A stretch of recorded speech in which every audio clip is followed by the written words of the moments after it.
যে লাইলাতুন নিসফু মিনাশ শাবান, শাবান মাসের মধ্য রজনী আল্লাহ পাকের রহমত। একদল অতিরিক্ত বাড়াবাড়ি, একটা অতিরিক্ত ছাড়াছাড়ি, বাড়াবাড়ি আর ছাড়াছাড়ি। একটা অতিরিক্ত বাড়াবাড়ি, সে একদম শবে বরাতকে মনে হয় লাইলাতুল কদরের উপরে নিয়ে যাচ্ছে আর কি। লাইলাতুন নিসফু মিনাশ শাবানকে কোনো কোনো ক্ষেত্রে বাড়াবাড়ি পন্থীরা একদম লাইলাতুল কদরের উপরে নিয়ে চলে যাচ্ছে। আর ছাড়াছাড়ি যারা, তারা বলছে এই রাত্রে কোনো কিছুই করা যাবে না। দুইটাই চরমপন্থী, বুঝতে পারছেন না মনে হয় কথা। একদল এটাকে নিয়ে এত বেশি বাড়াবাড়ি করছে যে এটাকে একদম লাইলাতুল কদরের উপরে নিয়ে চলে যাচ্ছে। আরেক দল দেখা যাচ্ছে এটাকে এমনভাবে পরিত্যাগ করছে না, এই দিয়ে কিছুই করা যাবে না, একদম কোনো ফজিলতি নাই। এখন আসলে মধ্যম পন্থা কি, মাঝখানে আমরা কি করব তাও জানার দরকার আছে কি নাই? অনেক হাদিসের অনেক আলোচনা, প্রায় 40-50 পৃষ্ঠার বই, সব আলোচনা তো মাহফিলে করা সম্ভব না। আমি সারমর্মটুকু বলি। সারমর্ম কি? হাদিসের শবে বরাত নামে কোনো শব্দ নাই, এক নম্বর কথা। কি নাই ভাই? শবে বরাত নামে কোনো শব্দ নেই। আছে লাইলাতুন নিসফু মিনাশ শাবান, শাবান মাসের মধ্য রজনী। শাবান মাসের মধ্য রজনী। শাবান মাস কি? উত্তর, নবী সাল্লাল্লাহু আলাইহি ওয়াসাল্লাম রমজান মাসের পর যে মাসে রোজা রাখতে বেশি গুরুত্ব দিয়েছেন তার নাম শাবান। আমার সাথে বলেন, শাবান মাস কি? নবী সাল্লাল্লাহু আলাইহি ওয়াসাল্লাম রমজানের পরে যে মাসে রোজা রাখতে খুব বেশি গুরুত্ব দিয়েছেন তার নাম শাবান। আয়েশা রাদিয়াল্লাহু আনহা তিনি বলতেন যে শাবান মাস আসলে নবী সাল্লাল্লাহু আলাইহি ওয়াসাল্লাম এত বেশি বেশি রোজা রাখতেন যে মনে হতো তিনি রোজা ছাড়বেনই না, সারা মাস রেখে ফেলবেন। বেশি থেকে বেশি রোজা রাখতেন শাবান মাসে। প্রশ্ন হচ্ছে কেন? উত্তর, এমনিতে এই মাসটা বরকতময় এবং এই মাসে আল্লাহ পাক তার রহমতে বিপুল সংখ্যক মানুষকে জাহান্নাম থেকে মুক্তি দান করেন। সুবহানাল্লাহ। নবী সাল্লাল্লাহু আলাইহি ওয়াসাল্লাম এই মাসকে তাজিম করতেন। এই মাসের সম্মানার্থে, এই মাসে আল্লাহর রহমত বরকতের স্বার্থে নবী করিম সাল্লাল্লাহু আলাইহি ওয়াসাল্লাম এই মাসে বেশি বেশি রোজা রেখেছেন। সুন্নত কি শিখলাম? শাবান মাসে বেশি বেশি রোজা রাখা সুন্নত। একটা কি পেলাম ভাই? শাবান মাসে বেশি বেশি রোজা রাখা সুন্নত। আপনি যদি মুকিম হন, শরীর সুস্থ থাকে, মুসাফির না, আপনার সুস্থতা আছে, সব ঠিক আছে, আপনি চেষ্টা করবেন এই মাসে বেশি বেশি রোজা রাখার। পারা যাবে ইনশাল্লাহ। এটা নবীর সুন্নত হবে। আরেকটা হাদিস মাথায় নিয়ে নেন, আজকে সারা ওয়াজ ভুলে গেলে এই ওয়াজটা বলেন না। কি হাদিস? নবীজি বলছেন, তোমাদের সামনে, হে আমার সাহাবীরা, তোমাদের সামনে এমন একটা যুগ আসছে, ওই যুগে আমার সুন্নতকে ধরে রাখাটা হাতের মধ্যে আগুন ধরে রাখার মতো হবে। আমি অনেক দিন এই লেকচারে এই হাদিসটা বলেছি। তোমাদের সামনে এমন একটা কঠিন যুগ আসছে, জামানা সবরিন, সবরের যুগ, কঠিন যুগ। ওই যুগে ঈমান ধরে রাখা, মানে আমার সুন্নতের উপর থাকা, হাতে আগুন ধরে রাখার মতো হবে। ওই যুগে যদি তোমরা আমার একটা সুন্নতকে জীবিত করতে পারো, সমাজে একটা সুন্নত মরে গেছে, ওটাকে আবার জীবিত করতে পারো, তাহলে 50 জন শহীদ সাহাবীর নেকি পাবে। হাদিসটা বুঝলেন? শুধু নেকি না, আপনি 50 জন শহীদ সাহাবীর নেকি পাবেন যখন চলমান সমাজে একটা সুন্নত মিটে গেছে, নাই, মানুষ আমল করছে না, কিন্তু আপনি সেটাকে জীবিত করলেন। পারা যাবে ইনশাল্লাহ। একটা দেখাচ্ছি, যেমন সাহাবীদের যুগে মানুষ মসজিদে ঢুকলে কি করতো জানেন? আগে 2 রাকাত নামাজ পড়তো। কি করতো? মসজিদে ঢুকেই, ওযু অবস্থায় মসজিদে ঢুকেই তারা বসতেন না, আগে 2 রাকাত নামাজ পড়তেন, দুখুলুল মসজিদ বা তাহিয়াতুল মসজিদ, তারপরে বসতেন। আর নবীজি বলেছেন কিয়ামতের আগে আগে এই দুখুলুল মসজিদ, তাহিয়াতুল মসজিদ, এই নামাজটা উঠে যাবে। উঠে যাচ্ছে না আস্তে আস্তে। মসজিদে ঢুকলে মানুষ ধাপ করে বসে পড়ে, তাই না? মানুষ ভুলেই গেছে এটা সুন্নত। এখন আপনি যদি এই সুন্নতটাকে আবার জীবিত করতে পারেন, ইনশাল্লাহ 50 জন শহীদ সাহাবীর নেকি পাবেন। সমাজে এখন দাড়ি শেভ করা ফ্যাশন হয়ে গেছে, বুঝছে না? অনেকে শেভ না করলে চাকরি দেয় না। শেভ না করলে কি হয় না? চাকরি পাওয়া যায় না।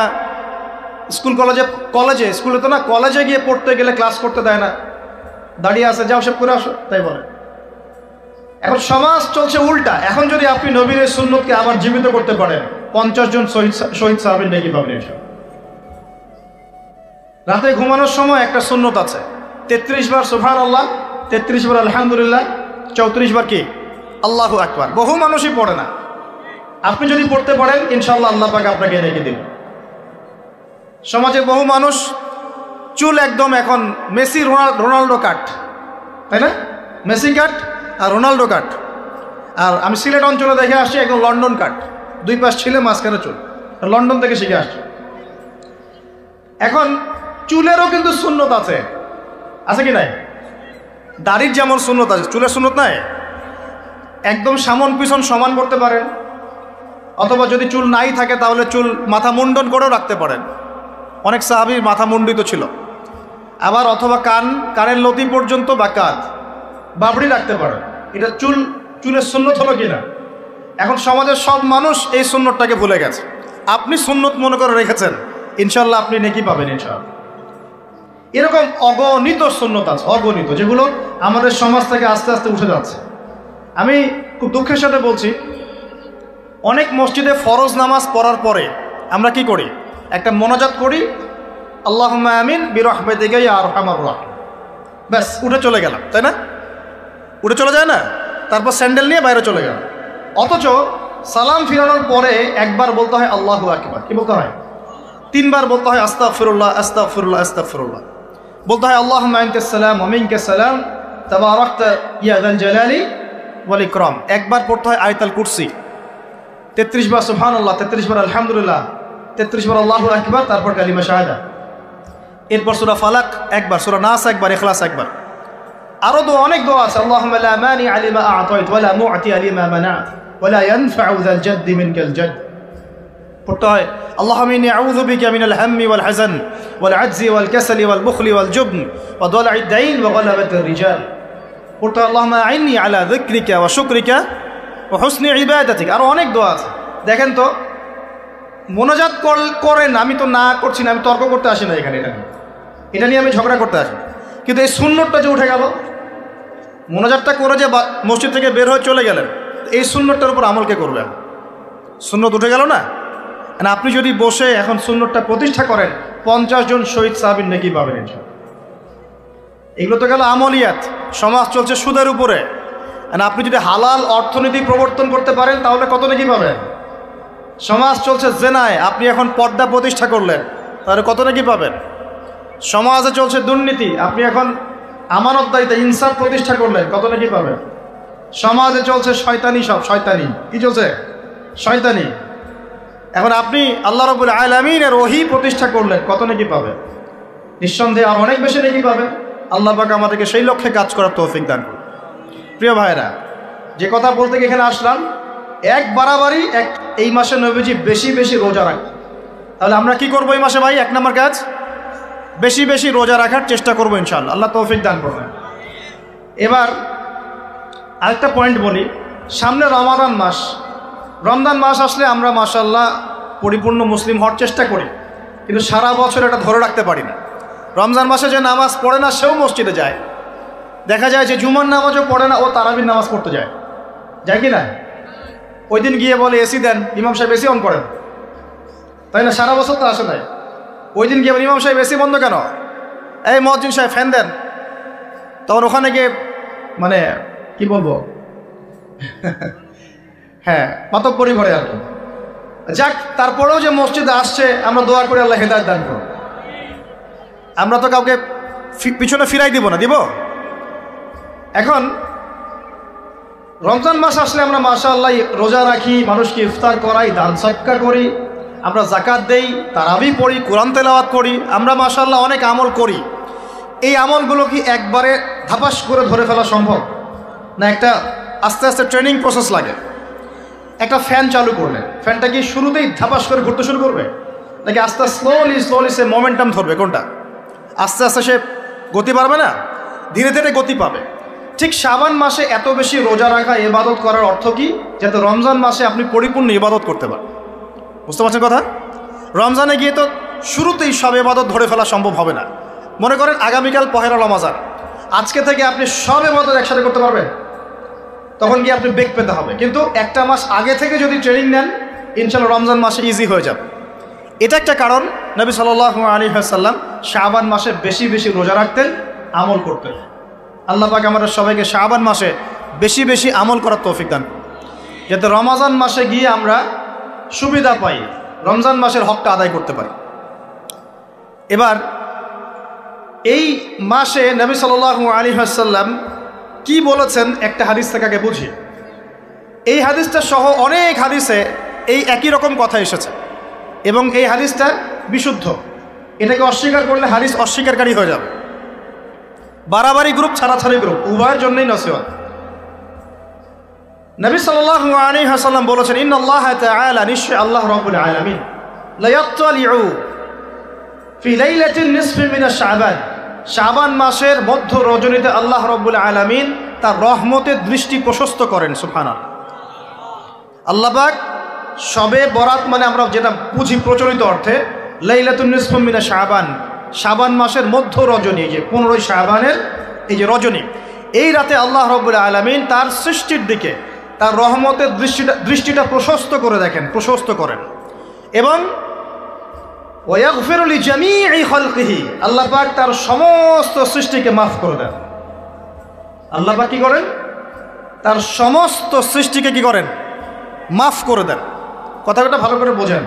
আল্লাহ পাক তার সমস্ত সৃষ্টিকে মাফ করে দেন, ইল্লা, তাদেরকে ব্যতীত। এক, ইল্লা লিমুশরিকিন, এক নাম্বার যে ব্যক্তি মুশরিক, যে শিরক করে আল্লাহর সাথে, যে আল্লাহর সাথে শিরক করে। আর দুই, মুশাহিনিন, যে ব্যক্তি অন্তরে মানুষের সাথে বিদ্বেষ পোষণ করে, হিংসা বিদ্বেষ মনে আছে এরকম ব্যক্তি, এবং মনের মধ্যে শিরক আছে, শিরকি আকীদা, মুশরিক, এই দুই শ্রেণীর মানুষ ছাড়া আল্লাহ পাক সমস্ত মানুষকে মাফ করবেন বলেছেন। তাহলে এই রাতের ফজিলত প্রমাণ হলো কিনা? রাতের ফজিলতটা প্রমাণ হলো কিনা? আচ্ছা, এখন এর ব্যাকআপ আরও অনেকগুলো হাদিস আছে। ওই সবগুলো হাদিসকে একত্রিত করলে এমনই কনক্লুশন আসে। এছাড়াও আরও কিছু দুর্বল হাদিস আছে, এগুলো দুর্বল, সনদগতভাবে অন্যান্যভাবে দুর্বল। ওখানে আরও কিছু পয়েন্ট পাওয়া যায় যে আর কাকে কাকে আল্লাহ পাক মাফ করেন না। সবাইকে তো মাফ করেন, আর কাকে কাকে করেন না। এই হাদিসে দুটো পেয়েছি, এটা একদম অকাট্য। এটা হলো মুশরিক, আল্লাহ পাক মাফ করেন না। দুই, যে অন্তরে হিংসা বিদ্বেষ পোষণ করে, হিংসা বিদ্বেষ আছে, এদেরকে আল্লাহ মাফ করেন না। আরও কিছু দুর্বল বর্ণনা থেকে পাওয়া যায়, এটা দুর্বল বর্ণনা, কিন্তু জেনে রাখতে তো সমস্যা নেই। সমস্যা আছে? আর পাপ তো পাপি, দুর্বল হাদিসে আসুক আর কঠিন হাদিসে আসুক, পাপ তো পাপি নাকি? পাপ ছাড়তে কোনো সমস্যা আছে? তো তৃতীয় এক শ্রেণীর নাম পাওয়া যায়, যারা হচ্ছে আত্মহননকারী, নিজেরা নিজেদেরকে আত্মহত্যা করেছে, এদেরকে আল্লাহ মাফ করেন। আত্মহনন বোঝেন কিনা? আত্মহত্যা যারা করে, আত্মহনন, এটা একটা শ্রেণী পাওয়া যায়। 4 নম্বর একটা পাওয়া যায় আত্মীয়তার সম্পর্ক ছিন্নকারী, আত্মীয়তার সম্পর্ক ছিন্নকারী। 5 নম্বর একটা পাওয়া যায়, সেটা হলো মাদক দ্রব্য সেবনকারী। মাদক দ্রব্য সেবনকারী, যুবকরা খুব ভালো করে শোনো এগুলো। মাদক দ্রব্য সেবনকারী আল্লাহ সবাইকে মাফ করেন, মাফ করছেন না। আরেকটা পাওয়া যায়, সেটা হলো যারা জেনার পাপে লিপ্ত আছে। কিসের পাপে ভাই? জেনার পাপ। এরকম আর কিছু ব্যাকআপ পাওয়া যায়, কিন্তু এগুলোর বর্ণনা দুর্বল। বর্ণনা কি? দুর্বল, কিন্তু পাপ তো পাপই নাকি? এই পাপগুলো তো পাপ, এই পাপগুলো করলে কি আল্লাহ খুশি হন?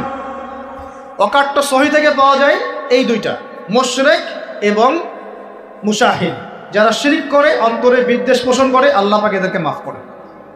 এখন আগে জানি শিরক থেকে কিভাবে বাঁচবো, শিরক কি এবং কেন, তারপরে জানবো হিংসা বিদ্বেষ, তারপরে আমরা যাব এই রাত্রে আমরা কি করতে পারি। মনে রাখবেন, আমল করতে হবে 3টা বিষয় খেয়াল রেখে। কয়টা বিষয় ভাই? আমল করতে হবে 3টা বিষয় খেয়াল রেখে। এক, আমল করতে হবে একমাত্র আল্লাহ পাকের সন্তুষ্টির জন্য। 1 নম্বর কি বলেন?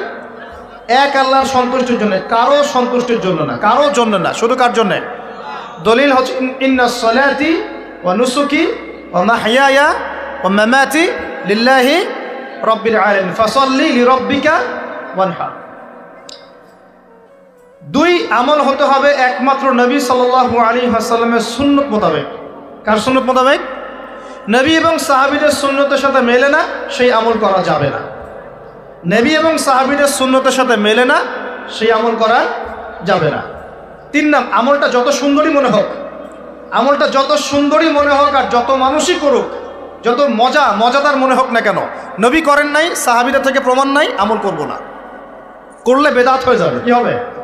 বেদাত হয়ে যাবে। আর 3 নাম্বার হচ্ছে, আমলগুলো করার আগে অবশ্যই আপনার রিজিকটাকে হালাল করতে হবে। কি করতে ভাই? ব্যাস এই তিনটা শর্ত পূরণ করে আমল করলে ইনশাআল্লাহ তাআলা আমরা জান্নাতে যাবো ইনশাআল্লাহ। আমরা আশাবাদী আল্লাহ পাক আমাদেরকে জান্নাত দিবেন ইনশাআল্লাহ। আল্লাহ পাক এক রাতে রহম করে সমস্ত মাখলুক সৃষ্টিকে মাফ করে দিচ্ছেন, শুধু শিরক এবং হিংসার বিদ্বেষ পোষণকারীকে মাফ করছেন না। বুঝতে হবে এই পাপ দুটো কত কঠিন। এবার আসেন প্রথমে একটু শিরক নিয়ে কথা বলি, তারপরে মুসাহিন নিয়ে কথা বলি। ধৈর্য ধরবেন তো নাকি? দেরি হচ্ছে? সবর করেন। এখন প্রথমে জানি শিরক কি এবং কেন। শিরক হচ্ছে এমন একটা পাপ, যেই পাপ আমল নামায় থাকলে পরে বিনা তওবায় যদি সেই ব্যক্তি মারা যায় আল্লাহ পাক তাকে মাফ করবেন না। ভালো করে শোনেন, শিরক এমন একটা পাপ যে পাপ যদি আমল নামায় থেকে যায়, বিনা তওবায় সে মারা যায়, শিরকের পাপ নিয়ে আল্লাহর সামনে দাঁড়ায়, আল্লাহ তাকে মাফ করবেন না। দলিল সূরা নিসা, আল্লাহ পাক বলছেন ইন্নাল্লাহা লা ইয়াগফিরু আন ইউশরাকা বিহি ওয়া ইয়াগফিরু মা দুনা যালিকা লিমান ইয়াশা। আল্লাহ পাক তার সাথে শিরকের গুনাহ মাফ করবেন না, এছাড়া যে কোনো গুনাহ যাকে ইচ্ছা মাফ করবেন। বুঝাচ্ছি, মনে করেন একজন ব্যক্তি জেনা করেছে, কথার কথা নাউযুবিল্লাহ, একজন ব্যক্তি জেনা করেছে বা মিথ্যা কথা বলেছে বা ধরেন মদ খেয়েছে ইত্যাদি। এখন সে তওবা করলে তো মাফ পেতই, তওবা করলে মাফ হতো না? তওবা করলে মাফ তো পেতই। মনে করেন তওবা না করেই মারা গেছে, আল্লাহ পাক চাইলে কিয়ামতের মাঠে এই পাপও বিনা তওবাতেই মাফ করতে পারবে। কথা বুঝতে পারছেন? বুঝতে পারছেন না মনে হয়। মনে করেন একজন ব্যক্তি মদ খেয়েছে, জেনা করেছে ইত্যাদি, সে তওবা করার ফুরসত পায় নাই, বিনা তওবায় মারা গেছে। আল্লাহ পাক চাইলে কিয়ামতের মাঠে তওবা না করা সত্ত্বেও আল্লাহ পাক তাকে মাফ করতে পারে। কিন্তু একজন ব্যক্তি শিরকের পাপ করেছে, তওবা না করে মারা গেছে, আল্লাহ পাক কিয়ামতের মাঠে শিরকের পাপ মাফ করবে। আমি কি বুঝতে পারছি? অন্য পাপের কারণে আল্লাহ রাব্বুল আলামিন শাস্তি দিয়েও হোক, কোনো একটা ভাবে হোক, নবীর সুপারিশের মাধ্যমে হোক, তাকে জাহান্নামে গেলেও সেখান থেকে বের করে জান্নাতে দিবেন ইনশাআল্লাহ। কিন্তু শিরকের পাপ যার আমলনামায় থাকবে তার উপর জান্নাতকে হারাম করে দেওয়া হয়েছে। বলেন নাউযুবিল্লাহ। সূরা মাইদায় দলিল আছে, শিরকের পাপ যার আমলনামায় আছে তার জন্য জান্নাতকে হারাম করে দেওয়া হয়েছে। শিরক মানে অংশীদার সাব্যস্ত করা, আল্লাহ পাকের সাথে কাউকে সমকক্ষ করা। শিরক কত প্রকার হয়? উত্তর 3 প্রকার। কয় প্রকার ভাই? বিশ্বাসে শিরক হয়, মানে আকীদায় শিরক হয়, আমলে শিরক হয়, মানে কাজে শিরক হয়, কথা বা লিসানে শিরক হয়। মনে থাকবে? 1 নাম্বার কিসে শিরক হয়? বলেন আমার সাথে। বিশ্বাসে শিরক হয়, আকীদায় শিরক হয়। 2 নাম্বার আমলে শিরক হয়, কাজে শিরক হয়। 3 নাম্বার কথায় শিরক হয়। কয়েকটা এক্সাম্পল দিয়ে বুঝতে পারবেন। একজন ব্যক্তি মনে করেন বিশ্বাস করে যে আল্লাহ বলতে কেউ নাই, কি হবে এটা? বলেন শিরক। একজন ব্যক্তি মনে করেন বিশ্বাস করে যে আল্লাহ আছে, আরো ইলাহ আছে, তাহলে কি হবে? কেউ যদি বিশ্বাস করে আল্লাহর সন্তান আছে, কি হবে? কেউ যদি বিশ্বাস করে মহাবিশ্ব আল্লাহ সৃষ্টি করে নাই, বিগ ব্যাং থেকে সৃষ্টি হয়েছে, কি হবে? কেউ যদি বিশ্বাস করে আল্লাহ মানুষকে সৃষ্টি করে নাই, মানুষ বানর থেকে হয়েছে, কি হবে? আচ্ছা, বিশ্বাসগত সে। কেউ যদি মনে করে আল্লাহ ছাড়া অমুকে আমার সন্তান দিতে পারে, কি হবে? কেউ যদি বিশ্বাস করে যে আল্লাহকে পাওয়ার জন্যে আমাকে মাধ্যম ওসিলা পূজা করতে হবে, তাহলে কি হবে? কেউ যদি চন্দ্র, সূর্য, গ্রহ, নক্ষত্র, গাছপালা, মূর্তি এসবে পূজা করে, কি হবে? এগুলো বিশ্বাসগত শিরক। কেমন শিরক ভাই? বিশ্বাসগত শিরক। 2 নম্বর আসেন আমলগত, কাজগত শিরক। কেমন? মনে করেন সেজদা করতে হয় কার জন্যে? কেউ যদি এখন কবরে গিয়ে সেজদা করে, কি হবে? আল্লাহর জন্য সেজদা করতে হয় না কবরে সেজদা করতে হয়? সেজদা কার জন্যে? আচ্ছা, তাহলে শিরক হবে। কুরবানি কার জন্য করতে হয়? কেউ যদি এখন মনে করেন জিনকে সন্তুষ্ট করার জন্য কুরবানি করে দিল, কি হবে? এখনকার যুগে কিন্তু বহু মানুষ জিনের উপাসনা করে। এখনকার যুগে বহু মানুষ জিনের উপাসনা করে, আর জিন বলে একটা জাতি আছে আমাদের সাথে চলাফেরা করে, আমরা দেখতে পারি না। আমরা কি সব দেখতে পারি? আমরা কি সব জানি? আমরা তো আমাদের আত্মাকেই দেখতে পারি না। এত ঘুমাই গেছেন, আত্মা চলে গেছে, দেখতে পারছেন? আর আমরা কি জানি? আমরা কতটুকু জানি আগামীকাল কি হবে আপনার সাথে? বলেন দেখি, কেউ জানে? আমাদের জ্ঞান কত ক্ষুদ্র, বুঝতে পারলাম। আগামীকাল কি হবে তাই জানি না, আমার আত্মাকেও চোখে দেখি না। আর আমি যদি দাবি করি এখন আমি সব জানতাম, তাহলে কি হবে? অতএব জিন জাতি আমাদের মধ্যেই আছে কি নাই? ওমা খালাকতুল জিন্না ওয়াল ইনসা ইল্লা লিয়াবুদুন, আমি জিন আর মানুষকে শুধুমাত্র আমার ইবাদত করার জন্যই সৃষ্টি করেছি। আল্লাহ পাক আমাদের সবাইকে আল্লাহ পাকের সত্য বোঝার তৌফিক দান করুন। এবার আসেন, আপনাদের পার্বত্য এলাকায় জিনের উপাসনা হয়। এখন বললেন ভাই কেমন করে জানলেন? যত তান্ত্রিক মান্ত্রিক কবিরাজ জাদুকর সব এই পাহাড়ি এলাকায় ঘুরে বেড়াচ্ছেন, এবং চোখ কান খোলা রাখলে আপনারাও বুঝতে পারবেন। জিনের উপাসনা করলে অনেক কিছু ভেলকিবাজি দেখানো যায়। জিনকে আল্লাহ পাক কিছু ক্ষমতা দিয়েছে। জিন অনেক দূর থেকে দেখতে পারে। মনে করেন যে কেউ একজন এখানে বসে আছে, সে দাবি করছে যে সে অলৌকিক ক্ষমতার অধিকার, অথচ ওর কাছে জিন আছে। কি আছে? জিন। এখন আপনি শুনেছেন যে অমুক জায়গায় অমুক বাবা আছে, সে অনেক বড় ক্ষমতার অধিকার, যাই দেখি ওনার কি ক্ষমতা। এখন আপনি রাস্তায় আসছেন, তার সেই জিন তো আগেই দেখতে পাচ্ছে আপনি আসছেন দূর থেকে, সে আগে খবর দিল আসতেছে মক্কেল, ওই যে মক্কেল আসতেছে। এখন সে বলল যে ওই ব্যক্তির সাথে যে জিন আছে ওর সাথে কানেকশন করো। সবার সাথে একটা জিন আছে না? আছে কি না? একটা করে জিন শয়তান আছে না সবার সাথে? দুইজন ফেরেশতা একজন জিন সবার সাথেই আছে। আছে কি না? আপনার জিন জানে আপনার সাথে অতীতে কি হয়েছিল? জানে তো। আপনার জিন আপনার সাথে আছে না শুরু থেকে? তাহলে আপনি 1 মাস আগে কি করেছেন আপনার জিন তো জানে। ও ভবিষ্যৎ জানে না কিন্তু অতীত তো জানে। ও তো ভবিষ্যৎ জানে না কিন্তু অতীতে আপনি কি করেছেন ও তো জানে না? এখন ওর সাথে এই কারিনের সাথে যোগাযোগ করছে। ওকে বলছে এই তো 1 মাস আগে অমুক মেয়ের পিছনে দৌড়াইছিল, 1 মাস আগে অমুক একটা মেয়ের পিছনে দৌড়াইছে, ওই মেয়েকে পাওয়ার খুব চেষ্টা করছে, কিন্তু 1 মাস আগে ব্যবসা এই কাজ করছে, কিন্তু 1 মাস আগে ওই কাজ করছে। এখন আপনি হেঁটে হেঁটে আসলেন, এদিকে খবর পাস করা শেষ, এসে বললেন বাবা আপনার কি ক্ষমতা, আমি আপনার ক্ষমতার নিদর্শন দেখতে চাই। সেই বাবা এখন বলছে যে তুই তো সেই ব্যক্তি না, তোর নাম অমুক না, আপনি তো ভেবা চাকা খেয়ে গেলেন। হ্যাঁ তাই তো, আমার নাম তো অমুক। তুই তো 1 মাস আগে এই মেয়ের পিছনে ঘুরছিস না? তাই তো, আপনি কেমন করে জানলেন? তুই 1 মাস আগে এই কাজ করছিস না? তাই তো, আপনি কেমন করে জানলেন? আপনার তো চোখ একদম আসমান উঠে গেল। বাপরে বাপ, সে তো আমার অতীতের সব বলে দেয়, তুই অমুক জায়গায় এটা পাপটা করছিস না, তুই এই জায়গায় ওটা লুকায় রাখছিস না, ব্যাস আপনার মাথা খারাপ। জিনের উপাসনা করে মানুষ অনেকেই। আর জিনরা কি করে? অনেক সময় আসমানের কাছে যায় সংবাদ নেওয়ার জন্য। সূরা মুলক পড়েন, সূরা মুলকের 1ম পৃষ্ঠা পড়েন।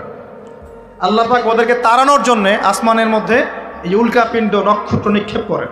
রুজু মাল্লিশ শায়াতিন, আল্লাহ বলেছেন এই নক্ষত্রগুলা আমি রুজু মাল্লিশ শায়াতিন, শয়তানদেরকে তাড়ানোর জন্য রেখেছি।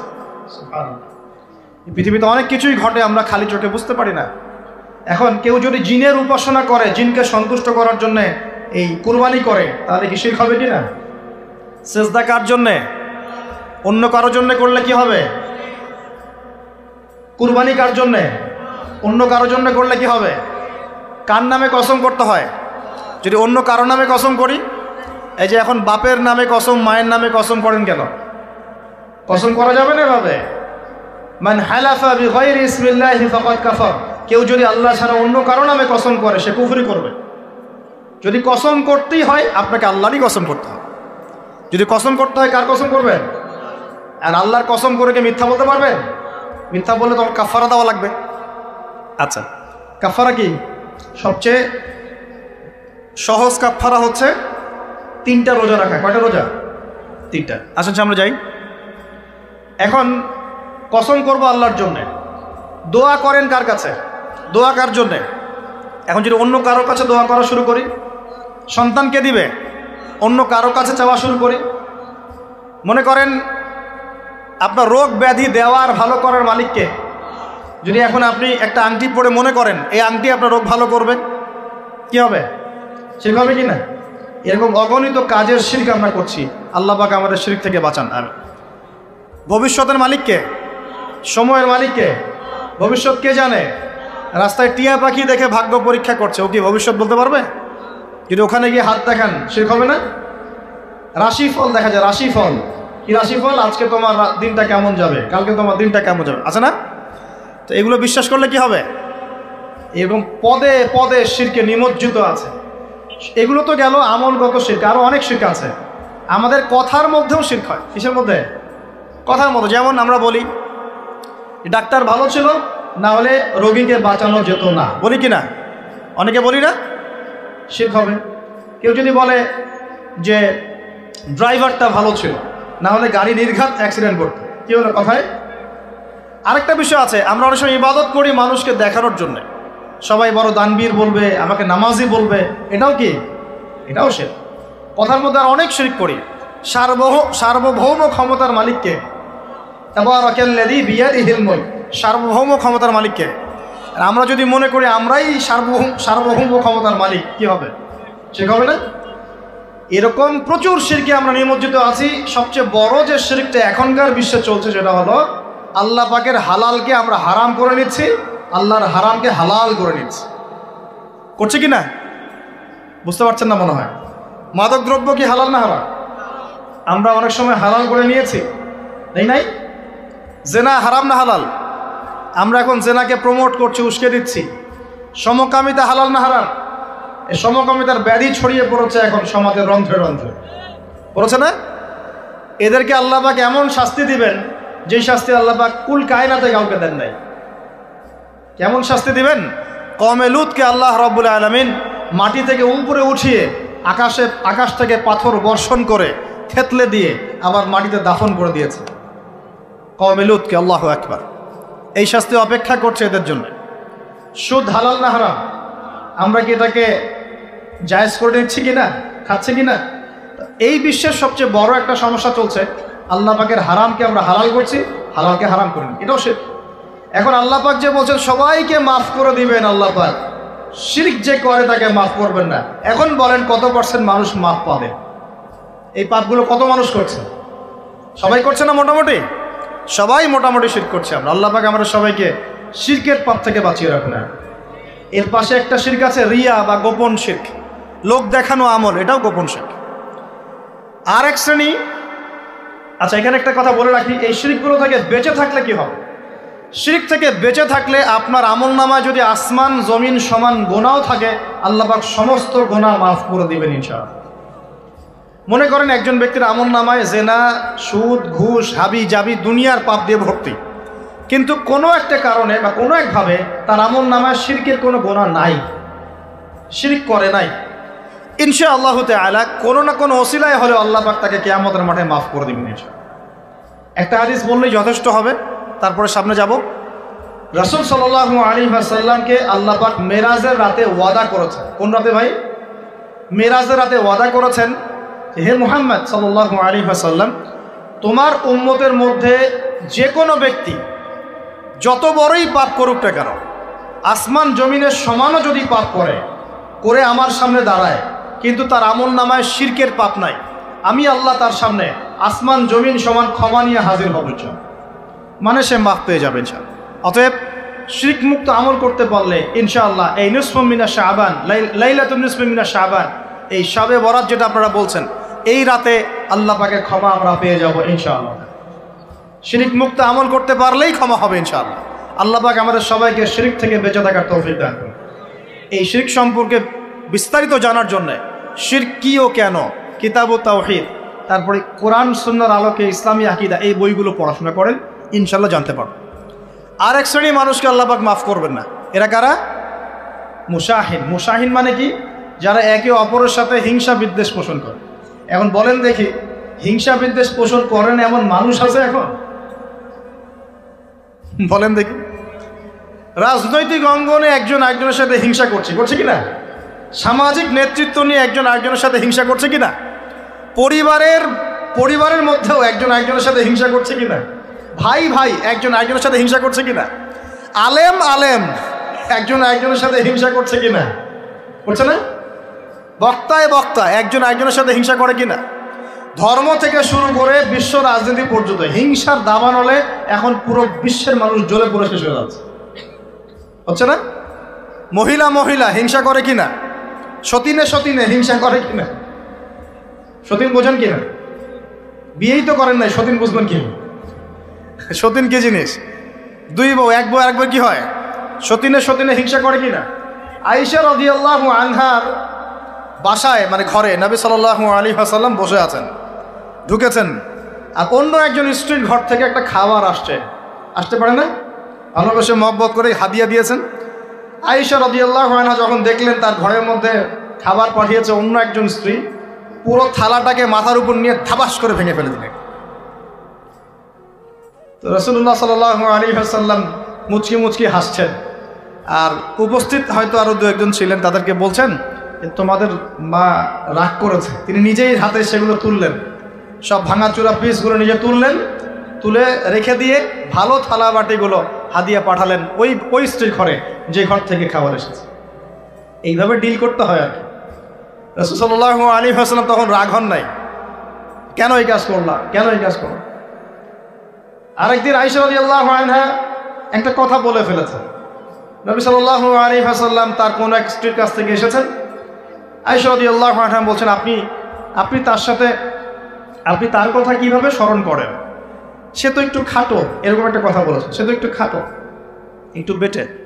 আয়েশা রাদিয়াল্লাহু আনহাকে আমাদের নবীজি বলছেন, শোনো, তুমি এমন একটা কথা বলেছো, আমাদের সবার জন্য হেদায়েত আছে, তুমি এমন একটা কথা বলেছো, এই কথাটা যদি সমুদ্রের সাথে মিশিয়ে দেওয়া হয় পুরো সমুদ্রের পানি দূষিত হয়ে যাবে। বলি নাউযুবিল্লাহ। এই যে এতটুকু কথা, যে সে তো একটু খাটো ইয়া রাসূলুল্লাহ, এই যে এতটুকু কথা খালি, এই যে অত কালো, অত অমুক, অত তমুক, অত গরিব, অত কৃষক, অত ছোট লোক, অত এই যে রিক্সাওয়ালা, অত আমরা কথা বলি না এগুলো, আমাদের এগুলো কথা আছে না সমাজে। এগুলো বলার সাথে সাথেই এটা এমন পাপ হয়ে যায়, সাগরের মধ্যে এই পাপ মিশিয়ে দিলে সাগরের পানি নষ্ট হয়ে যাবে। নাউযুবিল্লাহ।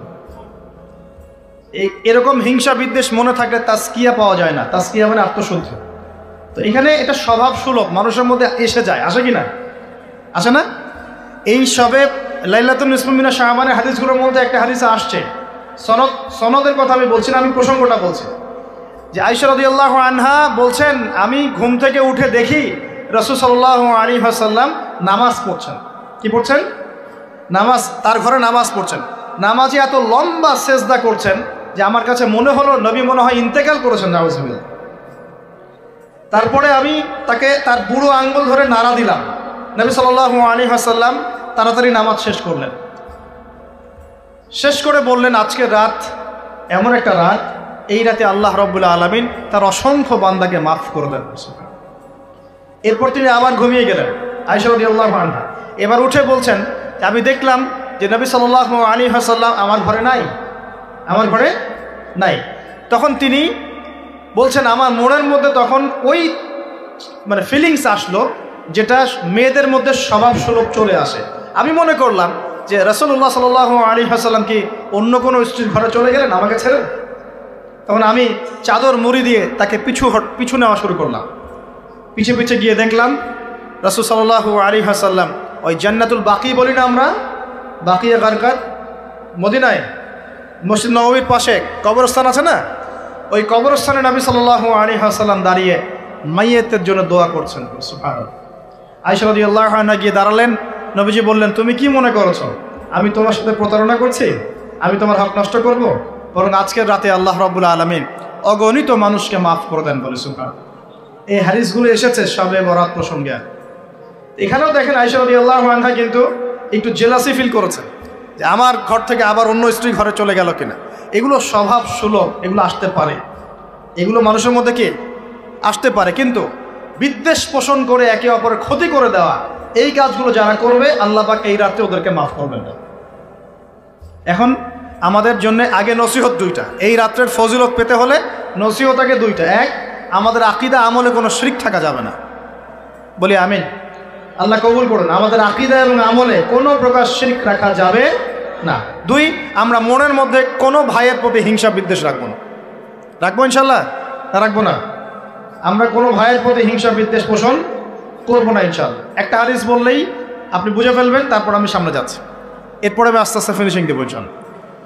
আল্লাহর রাসূল বলেছেন সাল্লাল্লাহু আলাইহি ওয়াসাল্লাম, তিনি বলেছেন যে তোমরা ততক্ষণ পর্যন্ত জান্নাতে যেতে পারবে না, ভালো করে শোনেন, তোমরা ততক্ষণ পর্যন্ত জান্নাতে যেতে পারবে না যতক্ষণ তোমরা প্রকৃত মুমিন না হচ্ছ, প্রকৃত মুমিন না হচ্ছ। আর তোমরা ততক্ষণ পর্যন্ত প্রকৃত মুমিন হতে পারবে না যতক্ষণ পর্যন্ত না পরস্পরকে ভালো না বাসছ, পরস্পরকে ভালো না বাসছো। এই ভালোবাসা আবার বয়ফ্রেন্ড গার্লফ্রেন্ড ভালোবাসা না, দিনই ক্ষেত্রে ভালোবাসা। আর আমি কি তোমাদেরকে জানিয়ে দেব কি করলে তোমরা পরস্পরকে ভালোবাসতে পারবে? সাহাবীরা বলছেন অবশ্যই বলুন ইয়া রাসূলুল্লাহ। নবীজি বলছেন তোমরা একে অপরকে সালাম দেওয়ার অভ্যাস করো, ইনশাআল্লাহ তোমরা একে অপরকে ভালোবাসতে পারবে। ইসলামের সৌন্দর্য দুটা, কয়টা ভাই? বেশি বেশি মানুষকে সালাম দেয়া এবং মানুষকে খাবার খাওয়ানো। কি খাওয়ানো? আরেকটা মনে রাখবেন, কিয়ামতের আগে আগে মানুষ বাছাইকৃত মানুষকে সালাম দিবে, সবাইকে সালাম দিবে। চলছে কিনা সমাজে? কিয়ামত দূরে না কাছে? এটা আজকে আলোচনার টপিক না, নাহলে আমি বলতাম যে কতগুলো আলামত আপনি দেখতে পাবেন। এখন আমরা বুঝতে পারলাম এই রাতের ফজিলত আছে, আছে কি নাই? এই রাতের ফজিলত কি? আল্লাহ পাক এই রাতে অগণিত বান্দাকে মাফ করে দিবেন ইনশাআল্লাহ। তবে কোন কোন মানুষকে মাফ করবেন না? এক নম্বর, যারা মুশরিক বা শিরক করে, হ্যাঁ, একে অপরের প্রতি কি বলেন, মুশাহিন, বিদ্বেষ, হিংসা বিদ্বেষ পোষণ করে, এই দুই শ্রেণীর মানুষের অন্তর্ভুক্ত হওয়া থেকে আল্লাহ আমাদেরকে বাঁচাক, আমিন। এরপরে দুর্বল হাদিসগুলো বা যেগুলো একদম দুর্বল সনদের, সেগুলোর মধ্যে অতিরিক্ত এসেছে আত্মীয়তার সম্পর্ক ছিন্ন করলে মাপ পাচ্ছে না, আত্মহত্যা করলে মাপ পাচ্ছে না, জেনা করলে মাপ পাচ্ছে না, মাদকদ্রব্য সেবন করলে মাপ পাচ্ছে না। এই পাপগুলো থেকেও আল্লাহ পাক আমাদেরকে বাঁচিয়ে রাখুন বলিয়া। এখন কিভাবে এই রাতে আমরা ইবাদত করব জানার দরকার কিনা? তার আগে ইবাদত কবুলের কয় শর্ত বলেছে? 3। আল্লাহ সন্তুষ্টির জন্য হতে হবে, নবীর সুন্নাহ মাফিক হতে হবে, এবং 3 নম্বর হচ্ছে হালাল রিজিক থাকতে হবে, হারাম খেয়ে ইবাদত করা যাবে না। এখন আসেন, কোন হাদিসের মধ্যে স্পেসিফিকলি বলা নাই যে এই রাতে এই এই এই এই ইবাদত করতে হবে, কোন হাদিসের মধ্যে পাওয়া যায়? কথা বলার চেষ্টা করুন। যেমন লাইলাতুল কদর সম্পর্কে বলা হচ্ছে না, যে লাইলাতুল কদরে যারা কিয়াম করবে, হ্যাঁ, রাত দিনে সিয়াম রাখবে, রাতে কিয়াম করবে, কোরআন তেলাওয়াত করবে, কোরআন দিয়ে কিয়াম করবে, আল্লাহ ওদেরকে মাফ করে দিবেন। একটা আমল দেওয়া আছে লাইলাতুল কদরে। নবী সাল্লাল্লাহু আলাইহি ওয়াসাল্লাম যা করতেন সেগুলোর মধ্যে আমল দেওয়া আছে। এই নিসফু মিনা শাবানের মধ্যে স্পেসিফিকলি এভাবে হাদিসের মধ্যে উল্লেখ করা নাই এই এই এই এই আমলগুলো করো। এটা খুঁজে খুঁজে আমাদেরকে বের করতে হয়। খুঁজে খুঁজে কেমন? নবী সাল্লাল্লাহু আলাইহি ওয়াসাল্লাম দোয়া করছিলেন মৃতদের জন্য, করছিলেন না? তাহলে এটা একটা আমল পাওয়া গেল। নবী সাল্লাল্লাহু আলাইহি ওয়াসাল্লাম নামাজে ছিলেন, সেজদারত অবস্থায় ওই যে আয়েশা রাদিয়াল্লাহু আনহা টোকা দিলেন, দিয়ে বললেন আমি ভাবছিলাম তার ইন্তেকাল হয়ে গেছে কিনা, তার মানে বুঝলাম যে আপনি নামাজ পড়তে পারেন। এরপরে আল্লাহ পাকের কাছে ক্ষমা চাইতে পারেন, কারণ এই মাসে আল্লাহ পাক আপনাকে এই রাতে আল্লাহ আপনাকে ক্ষমা করবেন, এই রাতে আল্লাহ ক্ষমা করবেন। এখন এটাকে বলা হয় প্রশস্ততা। ব্যক্তিগতভাবে এখানে আপনাকে প্রশস্ত এখতিয়ার দেয়া হয়েছে। ব্যক্তিগতভাবে আপনাকে আল্লাহ পাক তার রাসূলের মাধ্যমে এই শরীয়তে এই রাতের আমলের জন্য একটা প্রশস্ত এখতিয়ার দিয়েছেন। আপনি রাসূল সাল্লাল্লাহু আলাইহি ওয়াসাল্লামের সুন্নাহ মাফিক যে কোনো ভালো কাজ করতে পারেন, কিন্তু নির্দিষ্ট করে আপনাকে দেওয়া হয় নাই যে আপনাকে 100 রাকাতই পড়তে হবে, আপনাকে 200 রাকাতই পড়তে হবে, আপনাকে 10 রাকাতই পড়তে হবে, আপনাকে 1 খতমই দিতে হবে, এরকম নির্দিষ্ট করে আপনাকে কিছু দেওয়া হয়। আপনি এখন চাইলে সুন্দর করে অজু করলেন, অজু করে মাশাআল্লাহ আতর খুশবু ব্যবহার করতে পারেন, করে সুন্দর জামা পরলেন, পরে আপনি আল্লাহর স্মরণে নামাজ আদায় করলেন। এখন ফরজ নামাজ আগে না নফল আগে? ফরজ আগে না নফল আগে? এই আমলগুলো ফরজ না নফল? এগুলো নফল। আগে তো ফরজ পড়তে হবে নাকি? 5 ওয়াক্ত ফরজ নামাজ তো আগে, তারপরে আপনি নফলে আসেন। আমাদের জীবনে কোনটার গুরুত্ব সবচেয়ে বেশি? ফরজ ঠিক না থাকলে নফল দিয়ে কাজ হবে? তো ফরজ ঠিক করার পরে আপনি এখন অতিরিক্ত আমল করার চেষ্টা করছেন, সুন্দর কাপড় চোপড় পরেছেন, আপনি মাশাআল্লাহ পবিত্র হয়েছেন, আতর খুশবু ব্যবহার করেছেন, আপনি নীরবে নিভৃত আল্লাহকে ডাকছেন নামাজের মধ্যে, লম্বা করে সুন্দর করে নামাজ পড়ছেন, আপনি একটু কোরআন তেলাওয়াত করছেন, আলহামদুলিল্লাহ। আপনি এই রাতে মৃতদের জন্য দোয়া করলেন, নিজের জন্য দোয়া করলেন, পরিবারের জন্য দোয়া করলেন, আপনি তাসবিহ তাহলিল করলেন, যদি আপনাকে আল্লাহ সামর্থ্য দেন আপনি কিছু দান সাদাকা করেছেন, আপনি বিভিন্ন রকম ভালো কাজে আপনি নিজেকে মানে এঙ্গেজ রাখতে পারেন, নিজেকে বিভিন্ন ভালো কাজে আপনি নিজেকে সম্পৃক্ত রাখতে পারেন। এভাবে আপনি রাতটাকে একটা উৎসাহে পার করতে পারেন। কিন্তু আমরা যে ঘটা করে অনেকগুলো কাজ করি না, ঘটা করে হালুয়া রুটি সামাই টামাই এই সেই আলোকসজ্জা অমুক তমুক দল বেঁধে কবরস্থান, এই আমলগুলো নবী এবং সাহাবীরা থেকে প্রমাণ হয়। আমি বুঝতে পারছি, আমল করতে আপনাকে নিষেধ করা হয় নাই, কিন্তু বাড়াবাড়ি করবেন না, ছাড়াছাড়ি করবেন। মধ্যমপন্থী থাকেন, ব্যক্তিগতভাবে আপনি আপনার মতো করে আমল করতে পারেন। আপনাকে ইখতিয়ার, প্রশস্ততা দেওয়া হয়েছে। আপনি একটু নামাজ পড়েন, একটু তেলাওয়াত করেন, একটু জিকির করেন, দোয়া করেন, আপনি আল্লাহর কাছে চেয়ে নেন। আরেকটা হাদিস আছে, এই রাতে আল্লাহ রাব্বুল আলামিন প্রথম আসমানে নেমে আসেন। সুবহানাল্লাহ। আল্লাহ পাক কেমন করে নেমে আসেন এটা আমাদের ব্যাখ্যার বাইরে, আর এটা সত্তাগতভাবে না, আল্লাহ পাকের রহমান নেমে আসেন। আল্লাহ পাক আহ্বান করতে থাকেন, কে আছে আমার কাছে কিছু চাইবে আমি তাকে দিব, কে আছো আমার কাছে ক্ষমা চাইবে আমি মাফ করে দিব, কে আছো আমাকে ডাকবে আমি তার ডাকে সাড়া দিব। সুবহানাল্লাহ। আল্লাহ পাক এই পুরো রাত বলতে থাকে। আরেকটা কথা মনে রাখবেন, এভাবে কিন্তু আল্লাহ পাক প্রত্যেক রাতেই বলতে থাকেন, শুধু এই একটা রাতেই নয়, প্রত্যেক রাতেই আল্লাহ পাক বলতে থাকেন। কিন্তু এই রাতে স্পেশালি আল্লাহ পাক অগণিত মানুষকে মাফ করে দিবেন ইনশাআল্লাহ। তা আমরা আল্লাহর কাছে দোয়া করি, আল্লাহ পাক আমাদের সবাইকে যেন সুস্থতার সাথে শাবান মাসে বেশি বেশি রোজা রাখার তৌফিক দান করে, এবং যে আমলগুলো সুন্নাহসম্মত, এই সুন্নাহসম্মত আমলগুলো আল্লাহ আমাদের করার তৌফিক দান। বাড়াবাড়ি পর্যায়ে চলে যাবেন না, একবার ছাড়াছাড়ি পর্যায়ে চলে যাবেন। মধ্যমপন্থী থাকে, রাতের ফজিলতটাকে আল্লাহর কাছে চেয়ে নেন, এবং আল্লাহর কাছে মাফ পাওয়ার জন্য যে পাপগুলোকে ছাড়তে হবে, যেমন শিরক, হিংসা বিদ্বেষ ইত্যাদি ইত্যাদি, এই পাপগুলোকে ছেড়ে দিয়ে আল্লাহর কাছে নিজেকে প্রমাণ করার চেষ্টা করি। আল্লাহ পাক আমাদের সবাইকে তৌফিক দান করুন, বলি আমিন। আকুলু কওলি হাযা আস্তাগফিরুল্লাহু লি ওয়া লাকুম ওয়া লিসাইরিল মুসলিমিন। বারাকাল্লাহু লানা ওয়া লাকুম বিল আয়াতিল হাকীম। ইন্নাহু তাআলা জাওয়াদুন কারীমুন রাউফুর রহিম। আপনারা উঠবেন না, আপনারা বসবেন। আমাদের পাশের ভাই তিনি কিছু কথা বলবেন, আমাদের সম্মানিত গেস্ট আছেন উনি কিছু কথা বলবেন, এরপরে আমরা সংক্ষিপ্ত মুখতাসার দোয়া দিয়ে ইনশাআল্লাহ আমাদের মাহফিল শেষ করবেন। আর যদি কারো কোনো প্রশ্ন থাকে লিখিত আকারে এখানে দিতে পারি ইনশাআল্লাহ।